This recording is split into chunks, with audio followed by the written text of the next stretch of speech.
Well, first episode is back in the books, and we are one day closer to not hosting together. What? What do you mean not hosting together? Yeah, at the end of each season, they recast the hosts. Sometimes one stays, and sometimes they both go. It's just about the luck of the draw. So you're saying that I get a new co-host? Nice. Yeah, if you survive.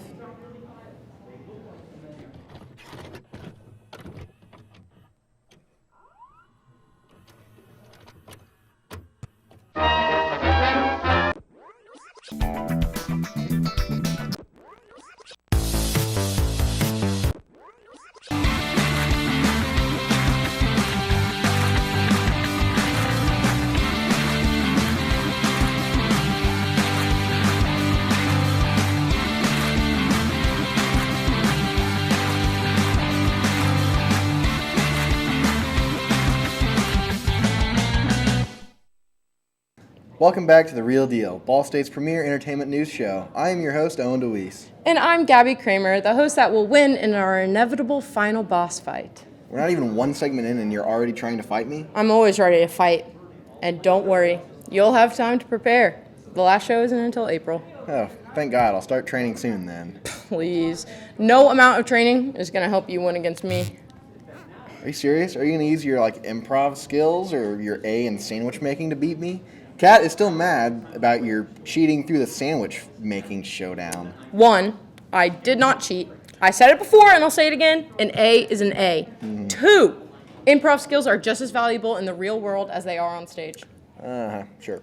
Whatever you got to tell yourself. Owen, do not test me today, or I will turn the show into a WWE SmackDown right now. And how are you going to use your mom voice to threaten me? It's not what it's for. That is exactly what it's for. So if you don't start acting right before the segment starts, I swear to God I will. Hello everyone! It's been a while. So, my name is Kat, and today I want to talk to you about the new Netflix movie that came out on January 14th, The House. Guys, all I have to say is please go watch it. The House is a new British stop-motion horror movie with 3 separate parts surrounding the same eerie house during different time periods.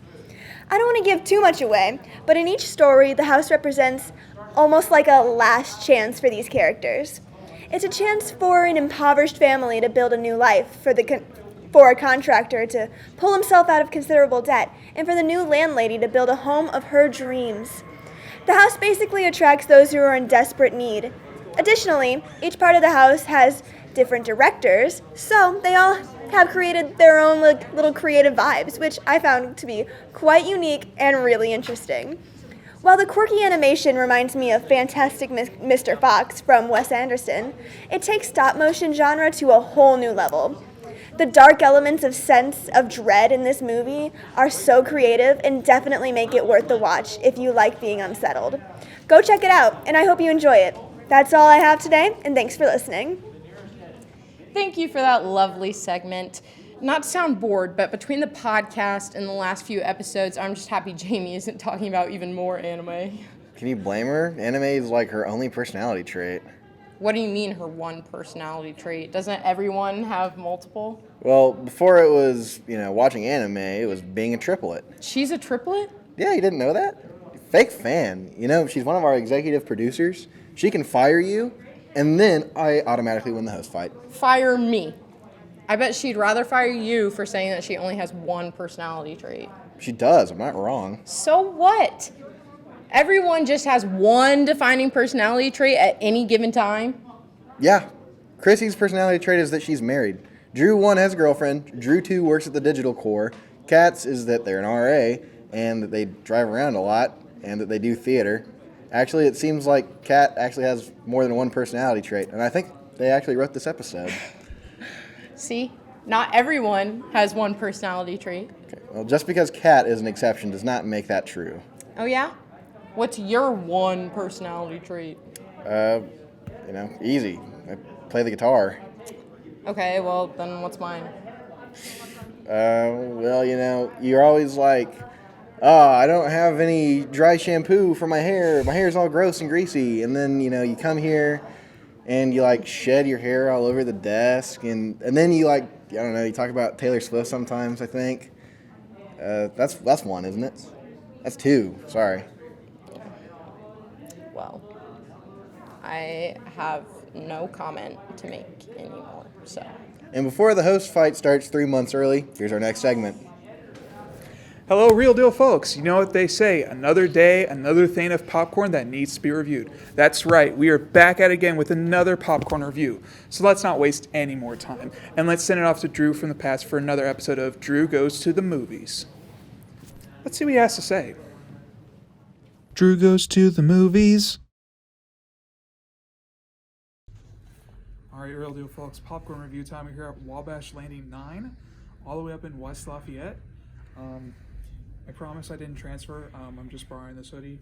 But we have some popcorn here. We're going to go see Scream. We're the only people in this theater right now. But anyways, got some popcorn. Let's try it out. One bite, everybody knows the rules.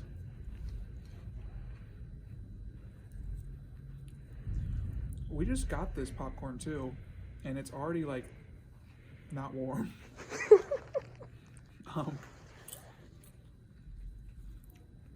Honestly, the salt to butter ratio I think is pretty good. They asked if we wanted butter on top of it, so obviously we got some. If it was a little warmer, I think it would be a higher score. But also the movie theater we're in is like give me like really like 80s vibes or something like that. It's really different than any other place I've been to. Take a look. Now there's like stairs right behind us that we had to use to get up here. Anyways, back to the popcorn. Not too bad. Give this a score. I'm thinking like a 7.5. Pretty good. Also, I like that it comes in like this cup shape. Usually we get it in the bag, but I feel like this is a lot more easier to eat from and a lot better. Yeah, 7.5. That's pretty good. We'll kick it back to Future Drew with a film review for Scream. I'll catch you guys later. Drew went to the movies. Thanks again, Drew, for the popcorn review. I have to tell you guys, though, the movie I saw this time, Scream, while it was very great, really sucked for the fact that there was these high school kids that were sitting in front of me and my girlfriend, and it was all in the same row. And the entire time, basically, they just were on their phones and just talking, sending each other Snapchat streaks. Like, I know people still really did that. Just being really annoying. And not even them, but the entire movie theater, people came last minute and were just basically like, oh, we're going to go see Scream. So that kind of sucked. I mean, if they're going to act like kids, go to like Chuck E. Cheese or something like that. Like I'm trying to watch a movie and do a popcorn review. Anyways, it's all right. So this sort of made up that the viewing experience was not as great as I would have liked it, but it wasn't to the point where me and my girlfriend had to leave because it was so annoying. Also, it felt a little odd to watch a horror movie when it wasn't Halloween time, but it wasn't that big of a deal. Anyways, now that I have that off my chest and the popcorn has been reviewed, let's talk about what I saw this last week. Scream. Now, Scream is the 5th installment in the Scream franchise, with the first one dating all the way back to the good old 1996. The plot is simple. 25 years after a streak of brutal murders shocked the quiet town of Woodsboro, California, a new killer dons the ghost face mask and begins targeting a group of teenagers to resurrect secrets from the town's deadly past. Anyways, basically, a new killer comes to the town of Woodsboro, where the original Scream took place, and the original comes back to this town after trying to get as far away as they can from the town where so many killings took place. They help a group of young teenagers in hopes of getting rid of the Ghostface killers once and for all. We see the likes of returning stars of the originals in Neve Campbell, Courtney Cox, and David Arquette. Joining them are Jenna Ortega as Tara, Melissa Barrera as Sam, and Dylan Minnette. Yes, that Dylan Minnette from 13 Reasons Why and The Band Wallace, and he plays Wes. Now, what I liked about the 2022 Scream was that, unlike a lot of other sequels to franchises, this one does not require you to watch all of the previous films to understand what is happening in the most recent one. All that I would say you should watch to have a good understanding of this Scream is watch the original 1996 one. Actually, I would say it is pretty necessary, as it wastes no time spoiling the original. But for Scream 2022, I think this is a great homage to the original and did a great job at keeping me involved. The suspense throughout the entire thing, trying to figure out who the killer was, really entertained, and I couldn't help but make predictions in my head after every scene to guess who I thought the killer may be. All the characters I felt played their parts well, and especially with the original cast coming back, I think they all did a great job at reprising their characters. Lots of great action and intense moments that kept me on my edge of my seat on this one. And one other thing I want to say is that this movie is also a lot more graphic than I thought it was going to be. So if you're squeamish to blood and stuff like that, just go in with a little caution, as it is not afraid to show any of that kind of stuff. But other than that, I think if you are of age, since this is a rated R movie, I don't know how those high school kids even got in. They seemed like 13-year-olds. Anyways, if you're of age and you love the original Scream, this is a no-brainer to go and watch. I had a lot of fun watching this one. I think you will too. That's all I have for you guys this week. I'm Drew Schuler. Make sure to be on the lookout for the next popcorn review, and I will see you all in the next one. We are back, and I'm still alive, so all is well in the world. Maybe your world. In mine, I've already won the final host showdown and have a lovely new co-host. Don't you think we should be enjoying our time together while we still have it? No. Do you want me to, call the ghost back to deal with you? I mean, I'm all out of the ones I know, so unless you want some rando, just running around in their show, I would suggest playing nice. Ugh. Fine. For now. See, this isn't so bad. No. I guess not. Yeah, I don't like this. Yeah, thank God I don't either. Being perfectly nice to each other isn't our thing. It can be the next host thing. Agreed. That felt too weird and unnatural. So back to being jerks, like it was. Now that that's all settled, on to our last segment. Recently, I attended a vintage clothing pop-up located in the village. This event was organized by Royal Flush Vintage at Royal Flush Vintage on Instagram and Relive Vintage at Relive Vintage 99 on Instagram. I have been to pop-ups before, and I really enjoy how they have everything set up. This time they had 10 vendors, and there were hundreds of clothing options to choose from for all of your price points. There is an endless supply of t-shirts and a wonderful selection of jackets. I have gotten a lot of my clothes from thrift stores since it is much more sustainable and better for the environment to buy secondhand. I will say my favorite way to shop vintage is from local pop-ups. I ended up taking home this Nike windbreaker and a DuPont Jeff Gordon race jacket from Adam Strom at strom.adam.vintage on Instagram. The first event they put on was December, and it was a huge hit. If you were unable to go on January 22nd, they will be having another one in February. If you cannot wait that long, I suggest you check out all their Instagrams. They have the best clothes and even better prices. And here are the Instagrams of the rest of the vendors that were at last weekend's pop-up event. Dude, why would you bring up the dry shampoo thing? You know that my hair is greasy. Okay, well, That they doesn't wrote make it me in the feel- script. That doesn't make me They feel wrote good. improv in the script. I thought that know. means to improv. And so you decided to attack me, bro? What Yeah, the heck? I thought that's what they wanted. I'm sorry, but Oh! And we're back. thank you for that lovely segment. Oh, please, you don't even know what it was about. You were too busy being wrong to pay attention. Oh, really? And what about you? What was the segment about? I just said I couldn't hear them over the sound of you being wrong. You have no idea, do you? Not a one. We're sorry. We're trying to make up for the time we lost getting along. Exactly. And all our segments are great all the time anyway, so it all evens out. Yep, agreed. See? Yeah, you guys back there. We can get along, and just in time for our final words. Alrighty, to start it off, I will be chatting about the new release of West Side Story. Starring Ansel Elgort, I can assure you I paid nice and close attention to this one, which is saying a lot, because my attention span is not the best. Speaking of quick off-topic trip here, I have noticed I pay so much more attention to movies when I go to see them in theaters. I'll actually turn off my phone like a good person and watch each minute of the movie and don't pay attention to anything else. So that's really cool considering I don't pay attention to anything for more than an hour normally. So yeah, I love theaters because it forces me to sit there in the quiet and watch, Anywho, West Side Story, Ansel Elgort. Mwah. The story, if you're not already familiar, is about Tony and Maria, a young man and woman who fall in love at first sight and are faced with overcoming the feuds between their friends and family. Sound familiar? The storyline is very similar to that of Romeo and Juliet, but instead of the Capulets against the Montagues, it is split into race against race. Tony and Maria's story takes place in 1950s New York City, with Maria being a part of the immigrated Puerto Rico people, whose street gang has the alias Sharks, and Tony having close connections to the white street gang, the Jets.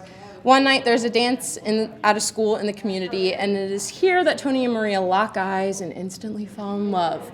Now, while I did enjoy this movie and feel as though this is a movie that most people would enjoy, I want to put the disclaimer here that if you're like me, you'll probably be annoyed by the whole plot, really. Let me explain my discrepancy. Like, the movie was good, okay? It was good. It's just the whole notion of, oh, wow, I don't know who you are, but I just love you so much. We just have to be together. Who cares if you kill one of my family members? I still need to love you. Like, what is that? Also, that's not a spoiler. You should all know the story of Romeo and Juliet, just saying. Unless you're like 4, but if then that's the case, you're probably not watching the show. Anyways, the whole plot of Romeo and Juliet makes me so mad I could rant about it for hours. But West Side Story was good. You just have to overlook the main character's stupidity and join in everything else. The costumes, the characters, the music, the scenery. Ugh. I am not sure if it counts, but this movie might be my favorite telling of Romeo and Juliet, although the 1996 version is really good too, and if you haven't seen that, you should watch it for my Shakespearean people. Young Leonardo DiCaprio, a little treat.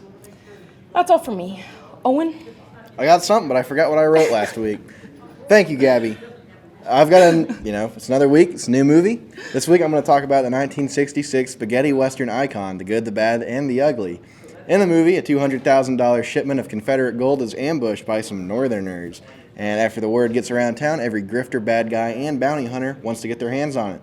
After the gold gets hidden, Blondie, played by Clint Eastwood, I don't think that name was actually said in the movie, and Angel Eyes, played by Lee Van Cleef, have their own key to finding it. Like, they got their own little tidbit of information. Tuco, played by Eli Wallach, does not, so he has to keep those guys alive so he can, trail them and steal the gold, That's the idea, anyway. Of course, nobody wants to share, so there are a lot of shootouts and, cool, awesome scenes. Some people don't actually know that this movie was the third and final film of the Dollars trilogy, preceded by A Fistful of Dollars and For a Few Dollars More, with the same cast and crew and director and everything. This movie was also credited for launching Clint Eastwood to stardom and is a staple of spaghetti westerns. Directed and produced by Sergio Leone, the film had a budget of $1.2 million and racked up $25.1 in the box office. That money was well earned because the movie's awesome and you should totally watch it. Trivia time. There's no dialogue for the first 10 and a half minutes of the movie. I admit, it had me lose some interest the first time I watched it, but the other 2 hours and 40 minutes, it's a long movie, totally worth it, just look past those 10 minutes. Due to the major height difference between Clint Eastwood and Eli Wallach, I think Clint Eastwood was over 9 inches taller than him. It was sometimes difficult to include both of them in the same frame. Speaking of things that are hard to include, the iconic poncho that Clint Eastwood is wearing in that poster in your dorm was the same one that he wore in the other 2 movies, and he did not wash it in between the filming of them. So it was probably pretty funky during that shooting, which mostly took place in Spain. There's also a cool tie-in with another movie, Back to the Future Part 3. Besides saying his name is Clint Eastwood when he travels back to the 1800s, and the scene where Marty has a shootout with Buford Mad Dog Tannen, Marty gets shot in the chest and reveals that he had a boilerplate hidden under his clothes. That's a reference to this movie, where Clint Eastwood's character did the exact same thing in a shootout. That's all I've got for this week, so I'm going to hand it back to Gabby one more time, and I sure hope that the prompter folks put out the correct intro this time. As always, thanks for watching. If you want to see anything else from us here at Real Deal, be sure to check us out on Facebook, Twitter, and our website for all things entertainment.